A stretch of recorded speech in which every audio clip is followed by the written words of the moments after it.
Hi and good evening, everyone. My name is Albert, and this is VlogsBoutNothin. Thank you very much for taking the time out of your night to join me. I really appreciate it. I hope you're buckled on in because we have 5 videos tonight, wouldn't you know? So I went to bed last night knowing, truthfully knowing, that the fourth video wasn't able to post last night for some reason. It was the age restricted video, so you guys will probably never see it. I'll just leave it in my phone. I'm not sure where it's gonna go, but yeah, it wouldn't upload to YouTube for some reason. I'm not sure if it was an age restriction issue or an upload issue, but nonetheless, so we're making 5 videos tonight. You feel me? And I really do, you right on the other side of the screen. I really appreciate you. You feel me? It's been an interesting last few months, hasn't it? My hair's gotten a little bit longer. My facial hair has gone through several different phases of, I don't know, being a half man. I'm not sure. I don't know if middle age implies also that you're only half of a man. You're only halfway there, Albert. Anyways, it should be understood too that like as you get older, quick sidebar, more tools are like needed to be used so that you can look like a normal person.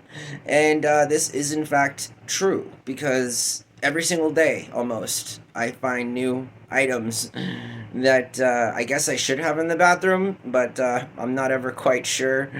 Some of these things just look like little soldering tools, but I guess that's what's needed when you get old. So, yeah, I'm learning all about it. But I'm kind of just chilling right now. Obviously, there's a ton of stuff to get through tonight and not a whole lot of time to do it. I don't know if that makes any sense at all. Sometimes, being an improvisational speaker, it's sort of difficult in that, sometimes I do wish I could just chop up videos and edit them because a part of me feels like that would be a lot easier. And then a big part of me also feels like I would then not be able to practice all of the really cool speeches that I get to practice every single night. And so, I know that things have been changing for me, and that's not what we're talking about. We're talking about Pokemon cards. So we're talking about Pokemon cards right now. Have you guys noticed? And we've talked about Pokemon cards on the channel before. You feel me? I encourage you to, like 600 plus videos. It's getting deep. We're right in the midst of this thing. But we've talked about Pokemon cards before. If you didn't already know, I'm a huge fan of Pokemon cards. I am a millennial. I am a middle-aged man. You'd notice because, well, I look really old, and also I still behave kind of like a child in that I do still like Pokemon cards. And I'm not sure if it's more heavy-handed in the adult collecting industry today than it is like with the young people.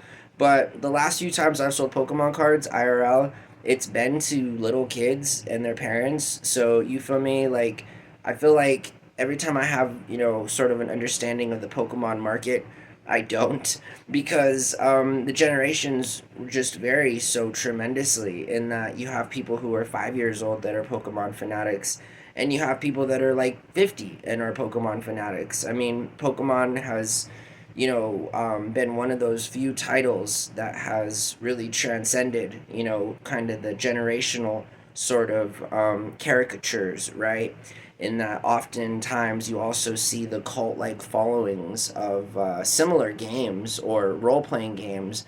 D&D, Magic the Gathering, just TCGs in general are pretty popular still, and I feel like even comics are coming back. But Pokemon cards have been a big part of a lot of our lives so far as it concerns, again, the fact that millennials are, mostly the ones making the babies out there now and have been for a while.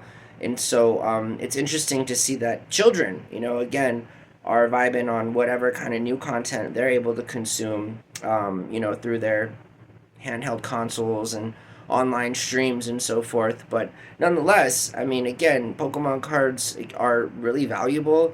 I know that the last time I was hanging out with Tiffany, she and I were having a conversation. We were having a conversation about Pokemon cards, and she didn't know, how valuable they could be. And that's the thing. Oftentimes, if you're not familiar with Pokemon, you wouldn't necessarily, recognize that there are some of them like that are worth a lot of money, and we're talking thousands of dollars. And I haven't just been into TCGs or Pokemon cards, moreover, only because of the value. I have, like, in my life, there's probably been like 2 dozen original Charizards that have just flown through my hands, like number four, basic booster, original set, hollow, I even had a couple first edition hollow Charizards. Um, and those cards, in particular, are the ones that are worth thousands of dollars. Um, Having a Charizard was a big deal 25 years ago, and it's still a big deal now. My friends and I, we used to go to Walgreens and spend the $7 and buy a pack of Pokemon cards. Which, by the way, I mean, if like the economy weren't fake, Pokemon cards would be like $40 a pack right now. But they've always been about $7. I mean, like even back in the day, they might be a little bit cheaper now, honestly.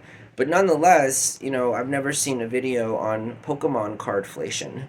But there is some material there to make a video because the price of the booster pack in 1999 is, I think, the exact same price, if not more, than it is currently here in 2024. So that's interesting. That's interesting.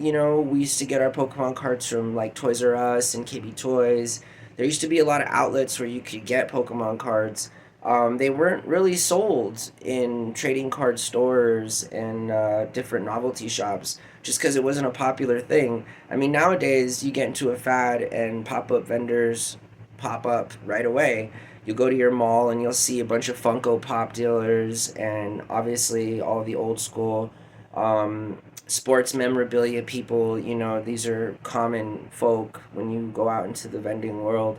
But it hasn't always been like that. And I say that particularly with the Pokemon cards because it took years for them to finally even be accepted as a hobby, much less a discipline where children literally battle for world Pokemon championships and are rewarded with monetary, contributions, as well as sponsorship opportunities, as well as really rare cards that are only given to Pokemon TCG Grandmaster champions and things like that. Like, it's a really cool thing. And by the way, those cards are worth even more than any of the other cards because they're only issued during the world tournament, and only the winners get certain variants of different kinds of cards that mostly weren't like even released to the general public at all in any way, shape whatsoever. So Pokemon cards are cool. You feel me? Pokemon cards today are like cash. If you ever see Pokemon cards at a garage sale, or if you ever, like just know of any that are just sitting in a shoebox, it might actually be worth your time to check them out. The older ones are obviously the ones that are worth the most, from 2099. I think they're tagged like 95, 96 or something. I'm not quite sure off the top of my head. But anything pre 2K is going to be kind of like, the sweet spot. I know that, you know, as a business, somebody who is a business, and I say that because as somebody who sells on eBay, as a business, one of the main things I like to always have on lookout for is Pokemon cards. And that's kind of like the only gamble I take in life is buying a pack of random Pokemon cards at the thrift store and hoping that there'll be some really good ones in there. And I've been really lucky, and I've also broke even. So, I've never lost money buying Pokemon cards, but I've also made money, like a little, quite a bit of money, sometimes, especially during the pandemic. I was telling my roommate the other night that like right before the pandemic, I had purchased like a bunch of Pokemon cards for really cheap, like some of the like a Venusaur, Blastoise. I was trying to get the OG collection back, and I was just missing the Charizard, but I ended up having like all the ancient birds, like Zapdos and Articuno, And how I know these names, I'm not quite sure. Moltres. But, I had all these cards, all the hollows, all the fossils. I had a Kabutops. I had, all of these really good ones. And I ended up piecing them out throughout, like, mid-pandemic and then just a little bit after. And that was the last time I had a really good score on some Pokemon cards.